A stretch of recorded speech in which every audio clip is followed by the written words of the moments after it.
Fabrice, come on up. Thank you. Hello. Thank you, John. Wonderful. So it looks like I need to learn about how to activate this.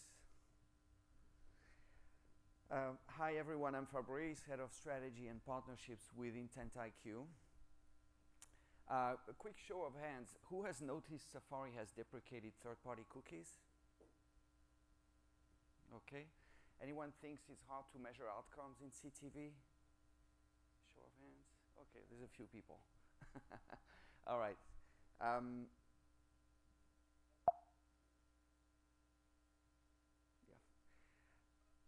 We're a technology company focused on identity resolution. We help our partners, agencies, brands, publishers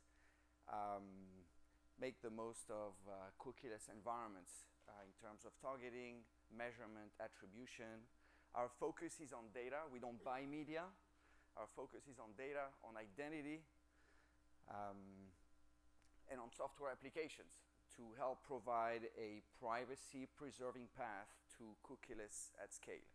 That's our goal. That's all we do. We power today about 1 billion targeted Safari ads every day. We also run the full funnel CTV attribution for tremor video. That's some of the things we do. What I want to talk about today is ways you can lift performance by improving targeting, measurement, and data onboarding across your cookieless operations. And that's important. Some of you already have identified the challenges. But this is going to give you access to premium Safari inventory that's available today at low CPMs because people don't know how to target there. It's also going to help you turn CTV into a full performance channel, which is also challenging today.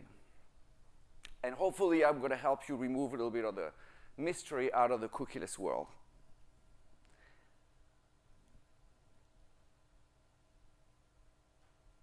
That's my agenda. I'm going to talk about 3 roadblocks that you can successfully deal with today in your cookieless outreach, whether it's on CTV, Safari environments, and there are other cookieless channels today. Firefox Edge is already the case. So you probably know that it's challenging and hard to measure and target in those environments today, Safari and CTV. But our research shows that this kind of underperformance today can lead to about 15x loss in ROAS. So let's look at where those blind spots are and what you can do to build a cookieless identity spine that will alleviate those challenges. First of all, the challenge with cookie deprecation or third-party cookie deprecation is that it dries up the flow of data into your funnel by making Safari visitors anonymous. It means 2 things. One, you can't bid on an ad because you don't know if that individual matches your target audience. Second thing you can't do is you can't collect data about those site visitors who come to your site, to your brand site, and therefore you can't learn about them and you can't define who are your target audiences. That makes it really challenging to target individuals across devices, inside and outside of home, because some devices and some channels have been shut down. Also makes it really hard to measure the full impact of your paid media investments because there are so many blind spots, you don't really know what are the outcomes. Out of a CTV impression, if somebody goes to a site and buys a product from their iPhone, you don't know. Or it's really hard to know, let's put it this way. So right now we're in a kind of intermediate phase in the industry because some channels have been sunset, can't target on Safari, hard to measure CTV, Firefox Edge, but Chrome is still around there and you can still collect data with Chrome cookies and you can use that to learn about your audiences and your target audiences. But in June of next year, it's going to get really challenging. You know, many of us know, because those cookies are also going to be gone, and now getting a better understanding of, you know, around targeting and measurement is going to be really challenging. Now, the privacy preserving goals behind this are healthy, of course, but it's not the only driver at play here. There's research that shows that right now, Apple is collecting huge amount of data from you across many apps, the App Store, Apple TV, Apple Music, even when the tracking settings are off. Off. So don't track me, and yet they're collecting huge amount of information about you in those sites. So what does that mean about tracking?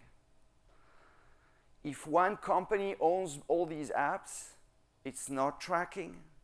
But if multiple companies own all these apps, then it is tracking.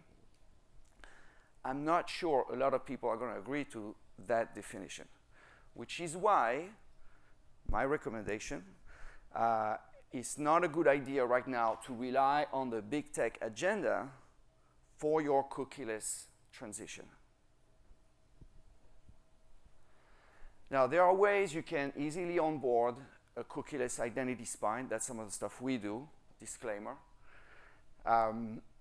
And tap into it to improve your targeting and your measurement across cookieless channels and reopen that data flow. Let's take a closer look. Cookieless identity spines are based on distributed identity technology. I'm going to get a little bit more technical here, but I feel that if I don't show you some of what's happening behind the curtain, it's not going to be as educational. So distributed identity technology is a powerful addition to things you're already doing in cookieless channels. You're most likely playing with contextual targeting, with media mix modeling for measurement, probably experimenting with universal IDs. The goal here is to strike the right balance between scale, precision, and privacy. Scale is how many people can you reach. Precision is can you actually reach those people, and can you measure the impact of those investments. And privacy is about consent management and regulation. Today it's CCPA, tomorrow it's CPRA, and growing into GPP, which is the global privacy platform of IAB, which is going to encapsulate all of these different regulatory initiatives.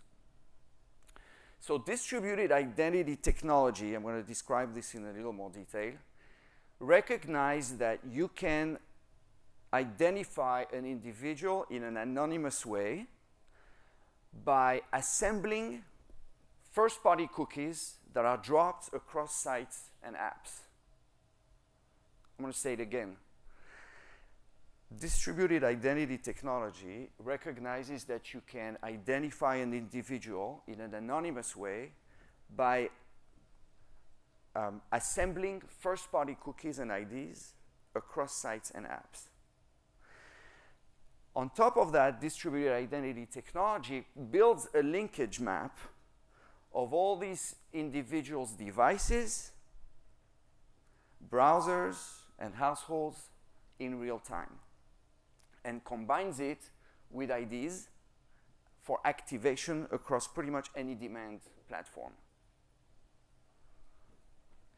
And finally, this is meeting the privacy and regulatory requirements that we talked about, from CCPA going into GPP, which is becoming now the regulatory platform of choice worldwide. So that's distributed identity technology. Hopefully that explained it in a way that makes sense to you. This can be encapsulated into a cookieless identity spine that you can onboard, and you can tap into this to improve your targeting, to improve your measurement, to get better audience analytics, even in channels that don't have third-party cookies. Let's take 3 examples, the roadblocks I talked about earlier. 1, You can target in Safari today. You can identify Safari visitors to a site and retarget them on their Safari devices by working with DSP partners of ours that are participating in this available inventory targeting. We've got more than 1 billion Safari ads today that are available in the market each day. Of course, you can also retarget those individuals on their companion devices by having activation IDs that reach all of these other devices. Number 2, you can onboard first-party data, or you can onboard Safari visitors, okay, cookieless visitors, and then turn that into IDs for activation, but also get audience analytics. Somebody is coming to your site. Who are they? On aggregate, what's the demographics? What the household income? What are the personal interests? The lifestyle? All of this information, you can get access to it, even for individuals that come from cookieless channels. And then you can activate on those. Number 3, you can turn those blind spots in measurement into light by measuring a full funnel. We've heard already today about reach and frequency, how there are solutions, in those areas, but maybe for branding it's enough, for performance it's not enough. You want to measure all the way down to the bottom of that funnel, understand what are the outcomes. This will show you the linkage between an impression on a CTV, on a Roku, TV, all the way down to somebody buying a product on an iPhone alongside all the touch points. This is how, for example, and by the way, no matter how long that funnel is, it can be 2 weeks or it can be 6 months. So we've had cases where a baby care company realized that actually 75% of the outcomes, the purchases, were taking place between 2 weeks and 2 months from the impressions. We've had a men's brand, a fashion brand, realized that iPhone purchases were generating 6 times more revenue than Android. And they were able to retarget those individuals.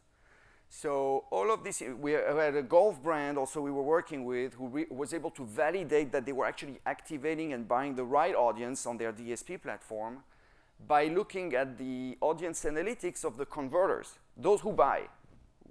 Do they have the same demographics and lifestyle criteria as the ones I bought?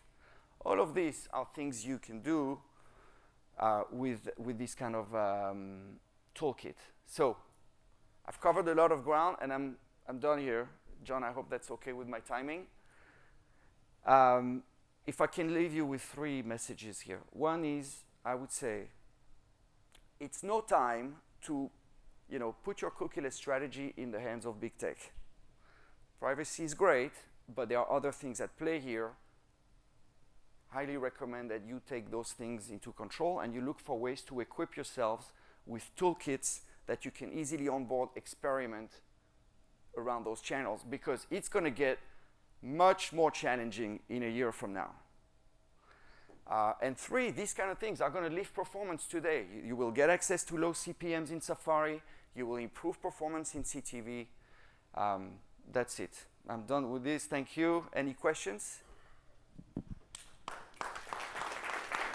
Thank you.